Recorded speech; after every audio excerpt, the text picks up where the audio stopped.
ఏదైనా నాకు నచ్చితేనే చేస్తా. నియామకం అలాంటి జ్ఞానానికి చేరువవుతున్న ఓ గ్రహణం. విశ్వంబర పాటకు హీరోయిన్ దొరికేసింది.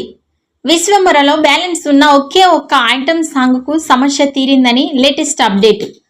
ఏవేవో ఆప్షన్లు చూసి చివరికి శాండిల్వుడ్ బామని లాక్ చేసుకున్నట్లు విశ్వసనీయ సమాచారం. తన పేరు నిష్విక నాయుడు. మనకు పరిచయం లేదు కానీ కన్నడ సినిమాలు ఫాలో అయ్యే వాళ్ళు గుర్తుపడతారు. బిచ్చగాడు శాండిల్వుడ్ రీమేక్ అమ్మ ఐ లవ్ యూతో 2018లో వచ్చిన నిష్విక ఇప్పటిదాకా 9కి పైగానే సినిమాలు చేసింది. గత ఏడాది శివరాజ్ కుమార్ ప్రభుదేవల కరటక దమనకలో నటించింది.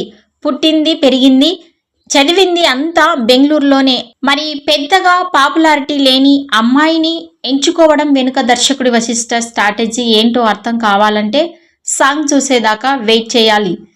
ఈ ఒక్క పాటను బీన్స్ సిసిరోలియో కంపోజ్ చేస్తున్నాడు. ఇది కూడా అఫీషియల్గా చెప్పలేదు.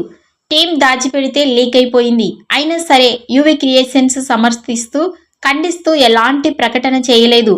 ఇప్పటికీ విపరీతమైన ఆలస్యానికి గురైన విశ్వంబర విడుదల వ్యవహారం త్వరలోనే కొలిక్కి రావచ్చు. అమెజాన్ ప్రైమ్కు ఓటీటీ జీ ఛానల్కు శాటిలైట్ ఇచ్చారనే ప్రచారం జరుగుతోంది. ఇంకా ఖరారుగా నిలాల్సి ఉంది. ఈ వీడియో నచ్చినట్టయితే లైక్ చేయండి, షేర్ చేయండి. మరిన్ని లేటెస్ట్ అప్డేట్స్ కోసం మా ఛానల్ని సబ్స్క్రైబ్ చేసుకోండి. విశ్వంబర ఐటమ్ సాంగ్ పై మీ అభిప్రాయాన్ని కామెంట్స్ రూపంలో తెలియజేయండి.